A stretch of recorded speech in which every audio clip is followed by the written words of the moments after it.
Instagram down again. Here is what to do. First of all, go to your browser and search down detector Instagram. Log in here and see if it's a global issue or it's only with you. After this, go to settings and search apps, then go to app management, then search for Instagram, go to storage and clear cache. After this,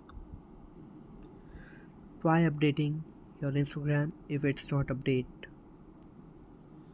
go to Play Store or App Store, search for Instagram and look if there is any update available. If there is update, update it. If still nothing helps, you can switch between your Wi-Fi and data. If still nothing helps or it's a server issue, all you can do is wait. Subscribe.